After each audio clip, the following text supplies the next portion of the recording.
السلام علیکم، سلیم بخاری شو سے میں ہوں سائرہ مسعود۔ آئی ہوپ آپ سب کی عید بہت اچھی گزری ہوگی۔ ناظرین، آج اکنامک سروے کی رپورٹ آئی ہے اور کل وفاقی بجٹ پیش کیا جانا ہے۔ اس بجٹ میں عام آدمی کو کتنا ریلیف ملے گا اور کیا اکنامک پالیسیز اپنائی جائیں گی؟ آج کے پروگرام میں ہم اس پر ڈیٹیل ڈسکشن کریں گے۔ پروگرام کے دوسرے حصے میں ہم بات کریں گے ایران کا اسرائیل پر انٹیلیجنس اسٹرائک کا دعویٰ۔ ایران کا یہ کلیم ہے کہ اس نے کوآپریشن کے ذریعے اسرائیل کے حساس جوہری دستاویزات حاصل کر لیے ہیں۔ دوسری طرف غزہ میں اسرائیلی جارحیت عید پر بھی نہ رکی، مزید 66 فلسطینیوں کو شہید کر دیا گیا ہے۔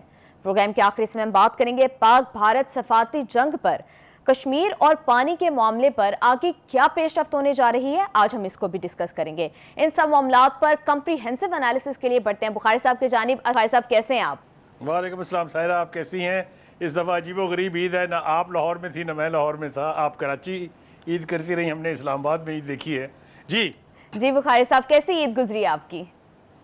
عید ٹھیک گزری ہے، مطلب گرمی بہت زیادہ تھی لاہور میں، تو خیر بہت شدت کی گرمی ہے اس وقت بھی، اور اسلام آباد بھی it was also very hot. حالانکہ اسلام آباد اتنا ہاٹ ہوتا نہیں ہے، لیکن آج تو بہت ہی لو یہاں چل رہی تھی۔ کراچی کا موسم بھی جو ہے وہ روٹین سے ہٹ کے ہے، تو بہرحال یہ تو قدرت کے کرشمے ہیں جو دیکھنے ہیں۔ جی بخاری صاحب، آج اکنامک سروے جو ہے وہ اس کی رپورٹ آئی ہے، اس پر وفاقی وزیر خزانہ محمد اورنگزیب کا کیا کہنا ہے، پہلے وہ سن لیتے ہیں پھر پروگرام میں آگے بڑھیں گے۔ بڑی بات ہوتی ہے کہ اس میں کچھ نہیں ہوا، اور پینشن ریفارم میں ہم ڈیفائن کنٹریبیوشن کی طرف جا چکے ہیں in terms of new government colleagues who have and who are joining us starting July 1, 2024. اور اسی سلسلے میں the last thing is the right sizing of the federal government. IMF کی قسط ہمیں ملی ہے۔ دیکھیں، this is against many odds۔ جس طرح ہماری افواج پاکستان بڑی زبردستی سے اور بڑی انہوں نے اپنی جو لوہا منوایا ہے اگینسٹ انڈیا، اسی طرح جو اکنامک محاذ پہ ایک جنگ چل رہی تھی، اور انڈین ایگزیکٹو ڈائریکٹر اس نے کوئی کسر نہیں چھوڑی کہ جو آئی ایم ایف کی میٹنگ ہونی تھی اس سے پہلے کہ پہلے تو یہ میٹنگ ہونا، اور اگر یہ ہو جائے تو یہ ایجنڈا پہ آئٹمز نہ رہیں۔ جی بخاری صاحب، آج اکنامک سروے کی یہ رپورٹ آئی ہے، اس کی بیسس کے اوپر آپ کو کیا لگتا ہے کہ پاکستان کی اکنامک پرفارمنس کس حد تک سیٹسفیکٹری تھی؟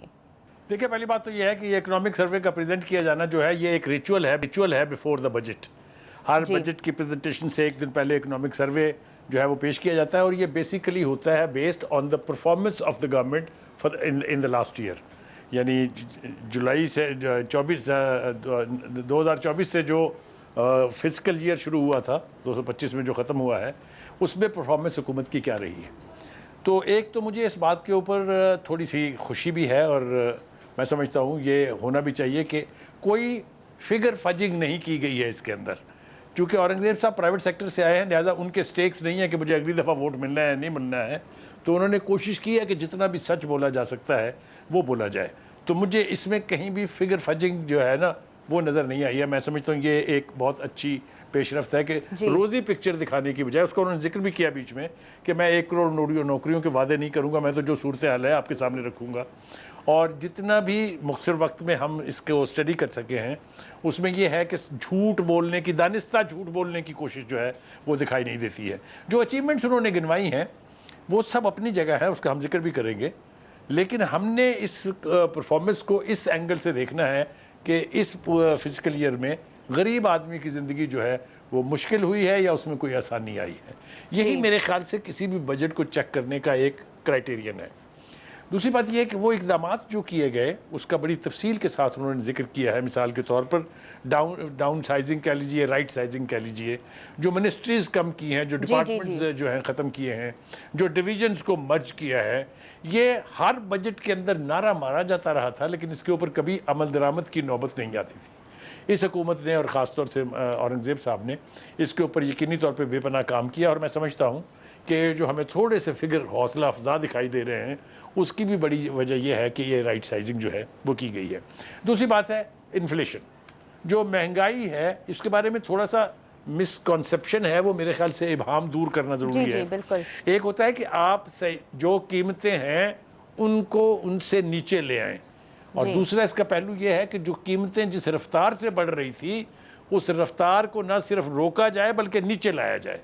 اگر آپ دوسرے کرائٹیرین کے اوپر جج کریں تو میں سمجھتا ہوں اس حکومت کی پرفارمنس جو ہے وہ بہت اچھی اس لیے رہی ہے کہ انہوں نے انہیرٹ کی تھی حکومت جب 40+ کے اندر انفلیشن ریٹ تھا, جو کہ اب انڈر 5 ہے, 4.6 کہا جا رہا ہے. اگر یہ درست ہے, جو کہ دکھائی دیتا ہے کہ درست ہے, کسی نے اس کو چیلنج نہیں کیا ہے, تو میں سمجھتا ہوں کہ یہ ایک بہت بڑی اچیومنٹ ہے. دوسری بات یہ ہے کہ جو پاکستان کی اکانومی کے اوپر باہر کے ملکوں کا اعتماد ہے وہ بحال ہوا ہے کہ نہیں ہوا ہے, اس کے کرائٹیرینز اور اس کے اشاریے اتنے واضح ہیں کہ کوئی شخص ان کو ڈینائی نہیں کر سکتا ہے. مثال کے طور پہ جس کا تذکرہ بھی کیا ابھی اورنگزیب صاحب نے, وہ ہے IMF کی جو قسط ہم کو ملی ہے, اور اس کے ساتھ ساتھ ورلڈ بینک نے جو ہمارا لون جو تھا $80 کروڑ کا وہ جو ریلیز کر دیا ہے, اور آئندہ 10 سال تک بھی مسلسل اس کو جاری رکھنے کا اندیا بھی دے دیا ہے. پھر بلومبرگ پر چلے جائیے, بلومبرگ ہے, فچ ہے, یہ جتنے بھی انٹرنیشنل آرگنائزیشنز ہیں انہوں نے پاکستان کی اکانومی کے بہتر ہونے کو اکنالج کیا ہے. جو فیصلے کیے گئے ہیں, جن پر عمل درآمد ہوا ہے, جو کمٹمنٹس کی گئی تھیں, مثال کے طور پہ IMF نے جتنی کنڈیشنز لگائی تھی اس قسط کے جاری کرنے پر یا اس لون کے اپروو کرنے پر, خود IMF کہہ رہی ہے کہ ان کے اوپر آلموسٹ سب کے اوپر عمل ہو گیا ہے.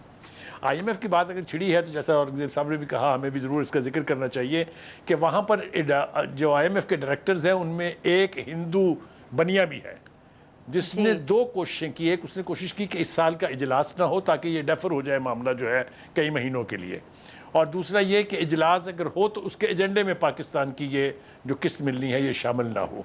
تو میں ایمانداری سے یہ سمجھتا ہوں کہ ہم نے پہلے جنگی محاذ پر عسکری طور پر جوتیاں ماری بھارت کو, جس کو اتنا بڑا تکبر تھا اپنے اوپر.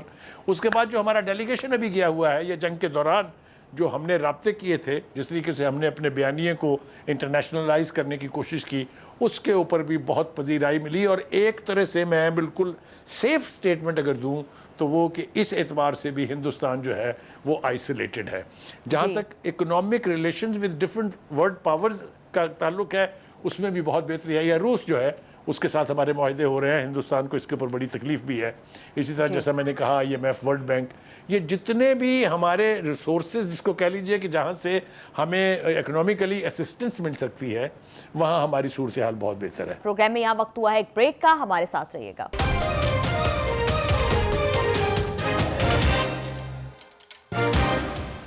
بریک کے بعد خوش آمدید.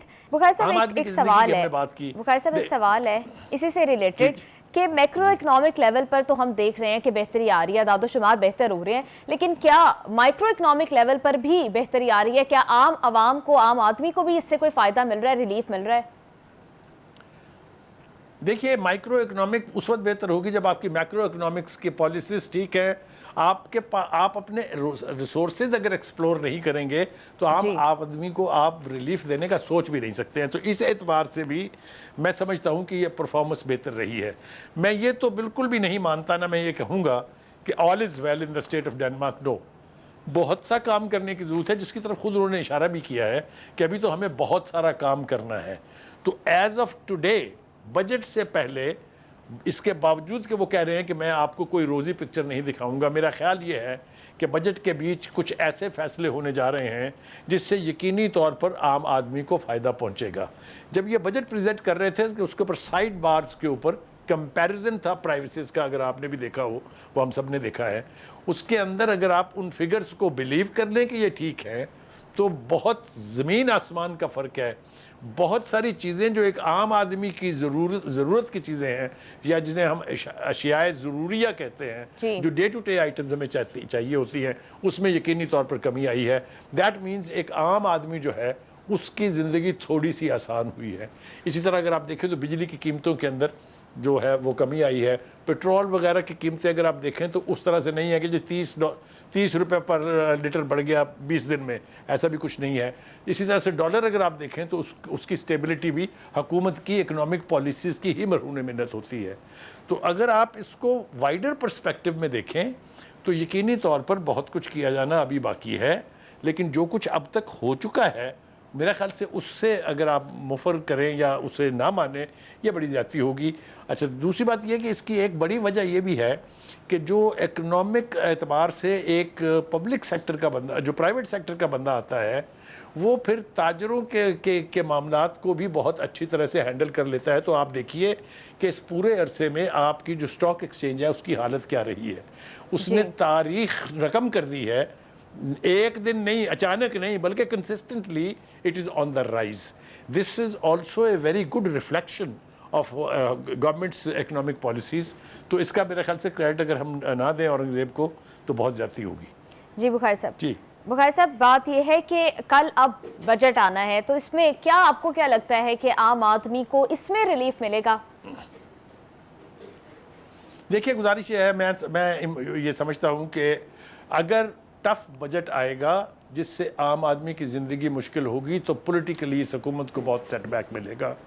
اس لیے کہ جو بھی اپوزیشن فیکٹرز ہیں, چاہے وہ پی ٹی آئی ہے, چاہے وہ دوسری دیگر جماعتیں ہیں, تو ان کو بہت بڑا موقع ملے گا to go to the people and tell them کہ یہ ہے جی آپ کی وہ فیوریٹ گورنمنٹ جس نے یہ حال کر دی ہے آپ لوگوں کا. تو میرا خیال یہ ہے کہ اورنگزیب صاحب بھی پوری کوشش کریں گے, اور جیسا ہم نے دیکھا جو پرائم منسٹر نے سٹیٹمنٹس دیے تھے اس کے تحت بھی اگر ہم دیکھیں اس کو تو بہت حد تک یعنی غریب آدمی کے, عام آدمی کے لیے کچھ کرنے کی ایک خواہش آپ کو دکھائی دے گی, ایک آپ کو ول نظر آئے گی.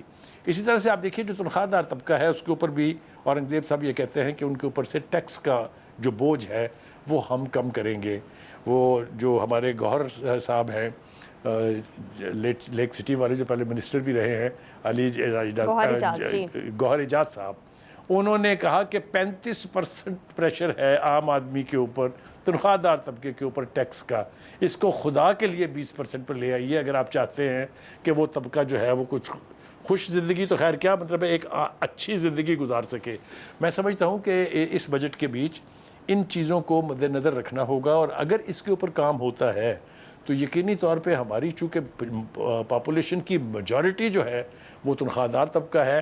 اور ایک بات اور بھی میں ساتھ ساتھ کہتا چلوں کہ سب سے زیادہ ٹیکس دینے والا طبقہ بھی تنخواہ دار طبقہ ہی ہے, جو میکسیمم جو بجٹ ہے. دوسری بات یہ کہ اگر حکومت کامیاب ہو جاتی ہے زرعی ٹیکس وصول کرنے کے اوپر, جس کی طرف اشارہ کیا ہے بہت واضح انداز میں, تو میں سمجھتا ہوں کہ اکانومی کے اور بہتر ہونے کی گنجائش موجود ہے. لیکن جو کیفیت اس وقت کسانوں کی ہے وہ ان نمائندہ ہیں یعنی تنظیمیں ہیں جو منظرنامہ وہ پیش کر رہی ہیں وہ بہت تکلیف دہ ہے. پہلے تو حکومت پاسکو کے ذریعے ساری پروکیورمنٹ کر لیتی تھی گندم کی, اس دفعہ جو ہے اسے کھلا چھوڑ دیا گیا ہے, اور کسان یہ سمجھتے ہیں کہ وہ بالکل لاچار ہیں اور ان کی زندگی جو ہے عذاب ہو گئی ہے. اگلی دفعہ تو وہ کہہ رہے ہیں کہ ہم شاید گندم بوئے ہی نہ. یہ جو کیفیت ہے جو ماضی کی حکومتوں میں ہم نے دیکھی کہ جب اچھا وقت ہو, کراپس اچھی ہو جائے تو ایکسپورٹ کر دیں, اور جب کمی واقعہ ہو تو پھر مہنگی باہر سے منگا لیں. اللہ کا شکر ہے کہ اس سال پچھلے سال سے ہماری جان اس بدت سے تو چھٹی ہوئی ہے, اور چھٹی ہی رہنی چاہیے. لیکن اس کا یہ مطلب ہرگز نہیں ہے کہ کسان کو آپ بے یار و مددگار رولتا ہوا چھوڑ دیں. میرے خیال سے بجٹ میں بھی اور پرائم منسٹر صاحب کو خاص طور سے بھی, چونکہ ہماری زراعت کی بنیاد ہماری جو اکانومی ہے اس کی بنیاد زراعت ہے, ہمارا کسان جو ہے وہ میجر کنٹریبیوٹر ہے ٹو پاکستان اکانومی, اس لیے ان کو لاچار اور بے یار و مددگار چھوڑنے کی بجائے ان کی بہتری کے لیے جو بھی ممکن ہے وہ کرنا چاہیے. کیونکہ کاٹن کی پیداوار ہو, چاول کی ہو, گندم کی ہو, اس میں اگر کمی ہو رہی ہے تو اس کا پاکستان کو نقصان پہنچے گا. یہ وہ چیزیں ہیں جو ہر انسان کی اشیاء ضروریہ ہیں, اور اس سے اکانومی جو ہے اس کو بہتر کرنے کے لیے ان کی حالت کو بہتر کرنا بہت ضروری ہے. جی بخاری صاحب, ابھی آپ نے بھی کہا کہ تنخواہ دار طبقہ جو ہے وہ زیادہ ٹیکس دیتا ہے, لیکن بہت زیادہ ہمارا ریئل اسٹیٹ جو سیکٹر ہے, ہمارا ایگریکلچر سیکٹر بھی, ایون ہمارے ریٹیلرز, بہت بڑے بڑے شادی ہالز, وہ ٹیکس نیٹ سے باہر ہیں. تو اگر اس طرح سے ریلیف دیتے رہے تو پھر کس طرح سے جو ہے وہ ٹیکس نیٹ کو کیسے انکریز کریں گے؟ دیکھیے اس کے بارے میں میرے خیال سے حکومت کے مذاکرات چل رہے ہیں آئی ایم ایف کے ساتھ. حکومت یہ چاہتی ہے کہ جو ریئل اسٹیٹ بزنس ہے اس کو ٹیکس کی چھوٹ دے دی جائے. اب یہ ہو سکے گا کہ نہیں ہو سکے گا کہ اس کا تو مجھے نہیں پتہ ہے, لیکن یہ کوششیں یہ ہو رہی ہیں. اب کس حد تک اس میں کامیابی ہوتی ہے وہ اب آنے والے وقت میں دیکھیں گے، بلکہ زیادہ دیر انتظار نہیں کرنا، کل بجٹ جب آئے گا تو اس سے ہمیں پتہ چل جائے گا۔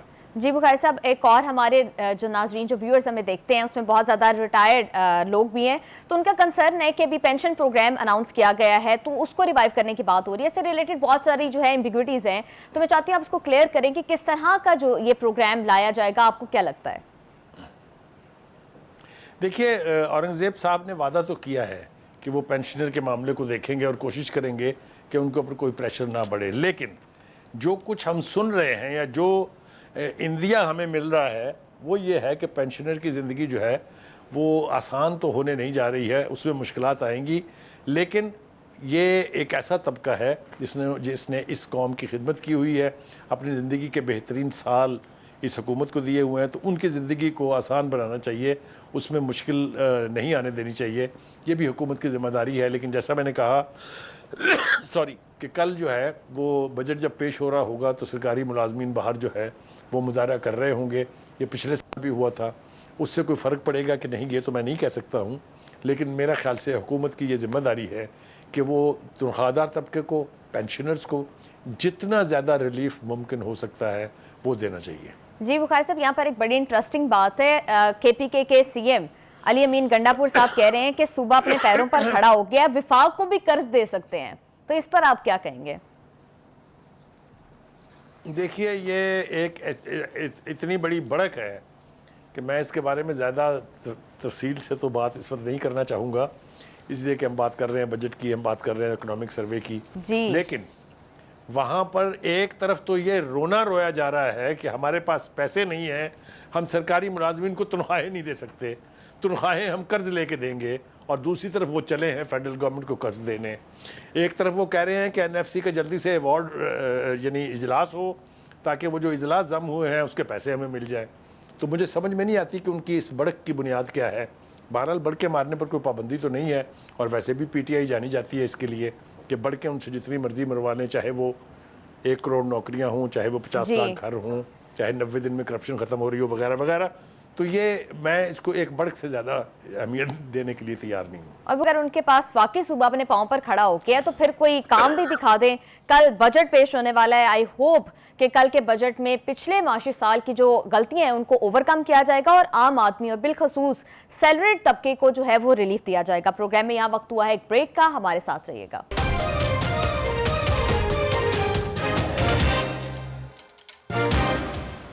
بریک کے بعد خوش آمدید۔ ایران کا اسرائیل پر انٹیلیجنس سٹرائک کا دعویٰ ہے۔ بخاری صاحب، کیا لگتا ہے کہ کیا یہ بلف ہے یا واقعی ہی ایران کے ہاتھ کچھ ٹھوس دستاویزات لگے ہیں، اور اگر واقعی ایسا ہے تو پھر اس کے مڈل ایسٹ کی جو پالیٹکس ہے اس پر کیا امپیکٹ ہوگا؟ دیکھیے، میرے خیال سے اس کے بڑے گہرے اثرات جو ہیں وہ مرتب ہونے جا رہے ہیں، اس لیے کہ جس طرح کا دھوبی پٹکا ایران نے مارا ہے، وہ جتنی بھی خوشی اسرائیل میں منائی جا رہی تھی وہ غزہ کی تباہی کرنے کی، میرے خیال سے ان کو اپنی جان کے لالے پڑے ہوں گے، اس لیے کہ جس نوعیت کی دستاویز کو وہاں سے لانے کا دعویٰ کیا گیا ہے اس میں نہ صرف یہ کہ اسرائیل کی نیوکلیر انسٹالیشنز کہاں ہیں، اس کے آرسنلز کہاں ہیں، اس کی لوکیشنز کیا ہیں، اس کی ڈپلائمنٹ کیا ہے، اس کے ساتھ ساتھ یعنی اسرائیل کے یورپی ممالک کے ساتھ اور امریکہ کے ساتھ جوہری توانائی کے اعتبار سے جو تعلقات ہیں اس کے بارے میں بھی بڑے خوفناک قسم کے حقائق جو ہیں ان دستاویزات میں ہیں۔ اور جو ایک عجیب بات ہے، مجھے اس پر بہت حیرت ہے، ایران نے یہ اعلان کیا ہے کہ وہ دستاویزات پبلک کی جائیں گی، یعنی ان کا انکشاف کیا جائے گا، میڈیا کو، انٹرنیشنل میڈیا کو دی جائیں گی۔ تو میں سمجھتا ہوں کہ اس وقت نیتن یاہو کے اوپر تو پڑ رہے ہوں گے مرغی کے دورے، کیونکہ یہ اتنی حساس، اتنی خوفناک یعنی معلومات اور انفارمیشن ہے جس کو میں سمجھتا ہوں کہ اگر آپ انٹیلیجنس کی تاریخ کا ایک بہت بڑا کارنامہ کہہ لیجئے یا ایک بہت بڑا واقعہ کہہ لیجئے اس کو، یہ کمال ایران نے کس طریقے سے ان کا حصول ممکن بنایا ہے، کس طرح کا آپریشن کیا گیا تھا، کیونکہ جو تفصیلات اب تک سامنے آئی ہیں وہ یہ ہے کہ یہ آپریشن بہت خاص طور سے اور بڑے طویل عرصہ لگا کے اس کو جو ہے وہ